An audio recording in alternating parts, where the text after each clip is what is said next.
Good morning dear students आज आपणे standard 6 में सब्जेक्ट इंग्लिश लईशू। विद्यार्थीओ हवे आपणे यूनिट 4 आई गया छीए अने जे आपणो फर्स्ट टर्मनो लास्ट यूनिट है। तो हवे आपणे फटाफट आपणो विडियोनी शरूआत करीशुं। यूनिट 4 वॉच योर वॉच एटले के जुओ आ वॉच एटले जोवुं, योर वॉच एटले तारी घड़ियाळ, आ वॉच एटले घड़ियाळ एटले के जो तारी घड़ियाळ। हवे आपणे एक्टिविटी 1 आ राइम है। आ राइम परीक्षा में पूछाती नहीं। आमांथी तमारे सवालना जवाब के खरा खोटा तेवी विविध एक्सरसाइज पूछाय छे। तो चलो स्टार्ट करिए। The town clock says 6 o'clock. The kitchen clock says 8 o'clock. Daddy's watch says 7 o'clock. I hope I won't be late. Mummy says that 1 is past and 1 is 1 hour late. 1 is right, but which is it? I really do not know. तो विद्यार्थीओ आ रीते आनो simple राग हतो। हवे आनी समजूती हूँ तमने समझाई दूँ। जुओ ध टाउन क्लॉक सेज 6 o'clock एटले के नगरनु घड़ियाळ 6 वाग्यानो समय बतावे छे। टाउन एटले नगर अने क्लॉक एटले घड़ियाळ। नगरनु घड़ियाळ 6 वाग्यानो समय बतावे छे। ध किचन क्लॉक सेज 8 o'clock एटले के किचन एटले रसोड़ू, रसोड़ानु घड़ियाळ 8 वाग्यानो समय बतावे छे। डेडीज वॉच सेज 7 o'clock एटले के डेडी एटले पप्पा, पप्पानु घड़ियाळ 7 वाग्यानो समय बतावे छे। I hope I won't be late. जुओ आई होप, होप एटले आशा राखवी एटले हूँ आशा राखूँ छूँ के हूँ मोडी पड़ू नहीं। जुओ आई वोंट बी लेट एटले के हूँ मोडी पड़ू नहीं। आ वोंट ए विल नॉटनु टूंकू स्वरूप छे एटले मोडी पड़ीश नहीं एवं एम भविष्यकाल छे। Mummy says that 1 is past। जुओ अहींया पास्ट छे ए पास्ट नहीं पण फास्ट आवशे एटले mummy says that 1 is fast। अहींया तमारे पी नी जग्या पर जेने पी छपायु होय ए लोको एफ करी देशे एटले mummy says that 1 is fast। Mummy कहे छे के एक घड़ियाळ आगळ छे। अहींया घड़ियाळ नथी पण 1 is fast एटले घड़ियाळ माटे अहींया कहे छे मम्मी एटले के एक घड़ियाळ आगळ छे।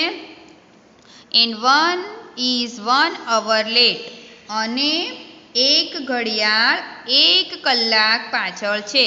जो आने 1 hour वचाय HOUR ने कोईपण विद्यार्थी हवर एवं नहीं वांचशे, अवर बोलशे एटले एक घड़ियाळ 1 कलाक पाछळ छे।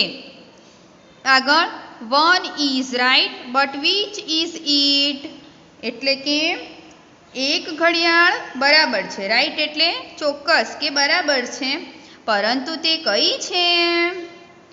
I really do not know एटले के मने खरेखर खबर नथी। रियली एटले खरेखर। जुओ विद्यार्थीओ अहींया आ कविताना आधारे अहींया पिक्चर पण आप्युं छे।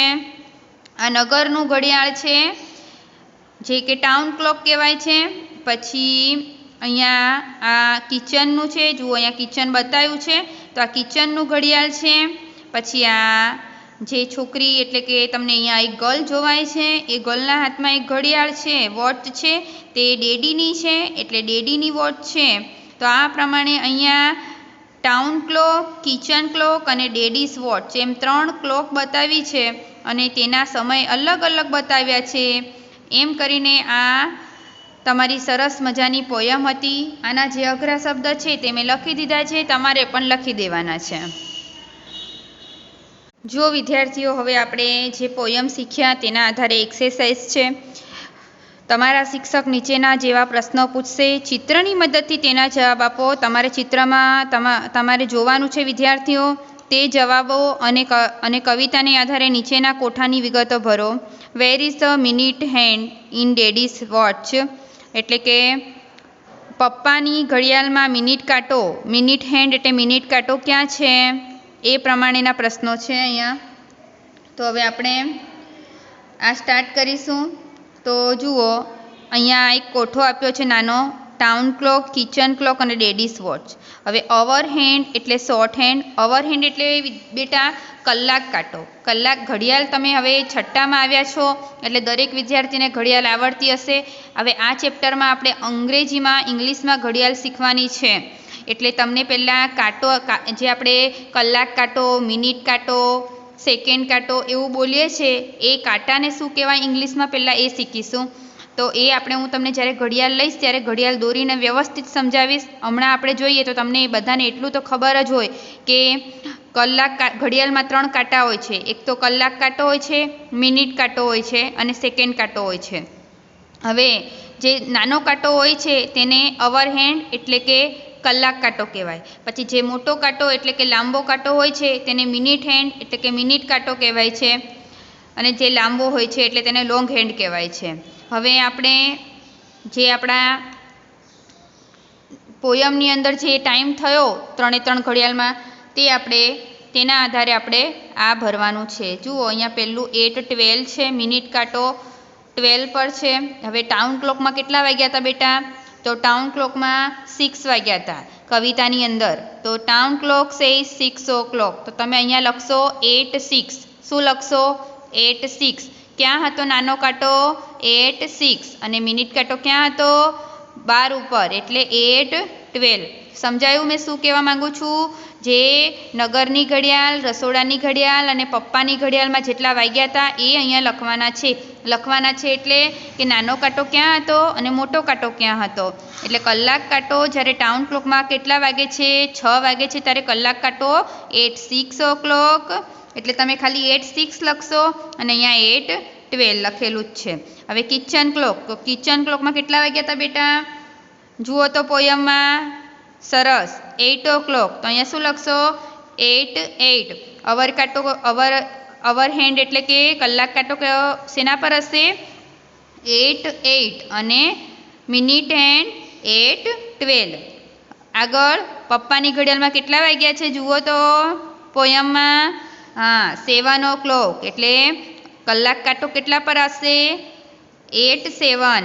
અને મિનિટ હેન્ડ 8:12. તો આ રીતે તમારો અહીંયા આ કોઠો પૂરો થયો. હવે આગળની એક્સરસાઇઝ લઈશું, એક્ટિવિટી નંબર 2. જુઓ, એક્ટિવિટી 2 ખૂબ સરસ નાની મજાની સ્ટોરી છે, તમને ગમે તેવી. ધ સ્પેરોઝ સ્વિંગ એટલે કે ચકલીનો હિંચકો. સ્પેરો એટલે ચકલી, સ્વિંગ એટલે હિંચકો. જુઓ, મસ્ત મજા આવે તેવી છે વિદ્યાર્થીઓ, ધ્યાન રાખજો. સરસ.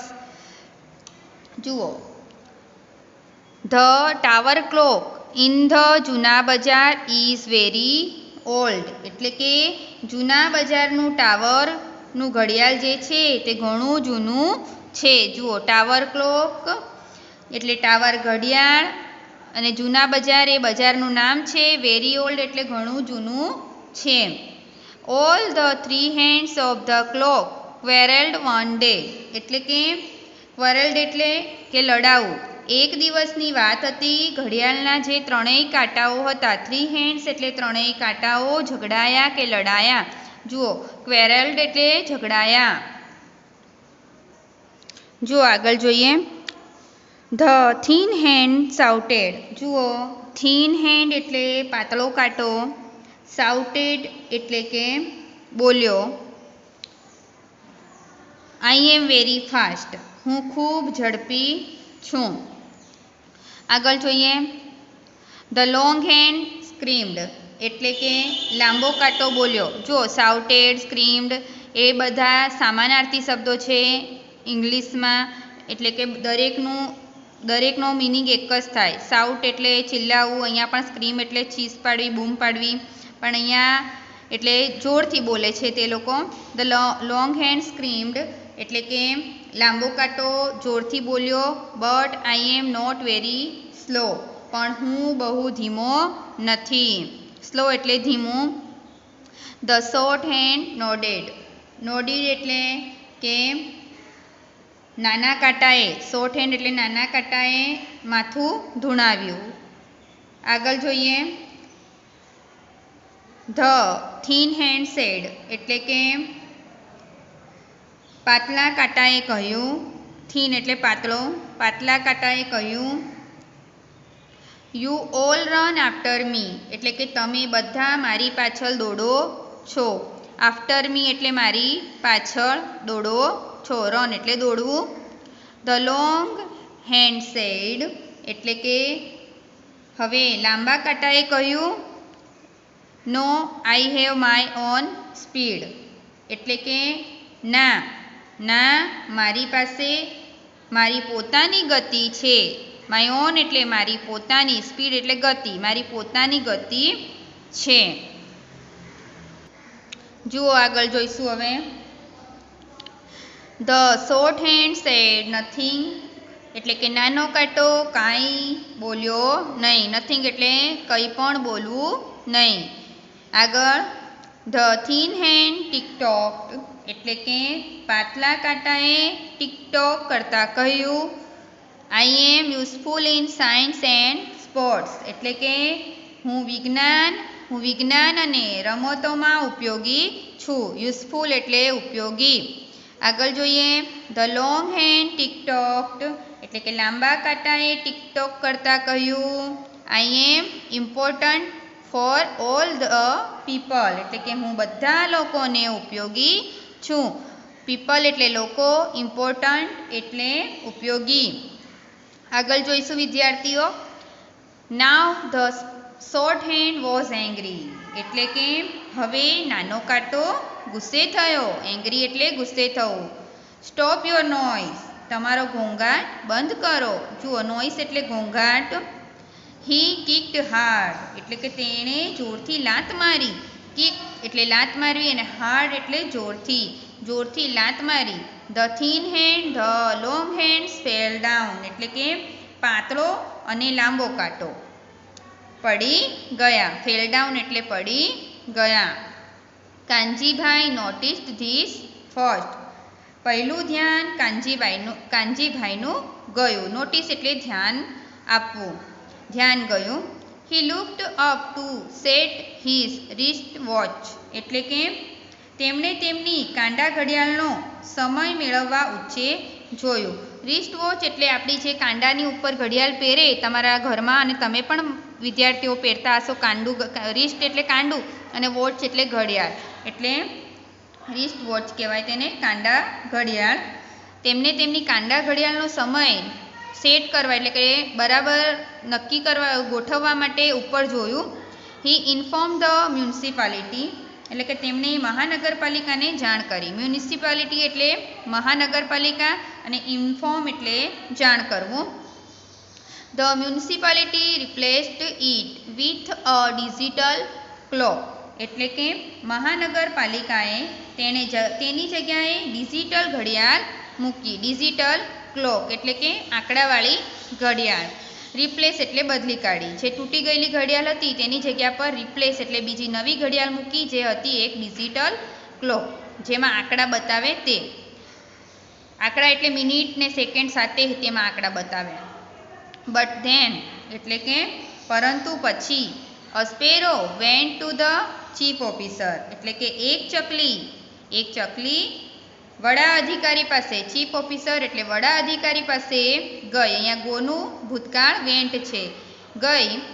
ઇટ કમ્પ્લેન એટલે કે તેણે ફરિયાદ કરી. કમ્પ્લેન એટલે ફરિયાદ કરવી, અને અહીંયા ચકલી માટે સર્વનામ ઈટ છે કે તેણે ફરિયાદ કરી. વેર ઇઝ માય સ્વિંગ મારો હિંચકો ક્યાં છે? સ્વિંગ એટલે હિંચકો. Where shall I sit sing and play હું ક્યાં બેસીશ, ગાઈશ અને રમીશ. એટલે કે વિદ્યાર્થીઓ જે આ ટાવર ક્લોક હોય, ટાવર ક્લોકમાં જે તેની અંદરનો જે કાંટો હશે, જે ઝૂલતો રહેતો હશે, તેના ઉપર આ ચકલી બેસતી હશે અને ઝૂલા ખાતી હશે. તેટલા માટે તેને કમ્પ્લેન કરી છે કે મારો હિંચકો ક્યાં ગયો. તો વિદ્યાર્થીઓ આ રીતે સરસ મજાની આ વાર્તા પૂરી થઈ. વિદ્યાર્થીઓ, આના અઘરા શબ્દો મેં લખી કાઢ્યા છે એક્ટિવિટી 2ના. એક્ટિવિટી 1 અને એક્ટિવિટી 2 એમ બંને એક્ટિવિટીના અઘરા શબ્દો તમારે લખી દેવાના છે. અને હવે પછી આપણે નેક્સ્ટ વિડીયોમાં મળીશું. Thank you.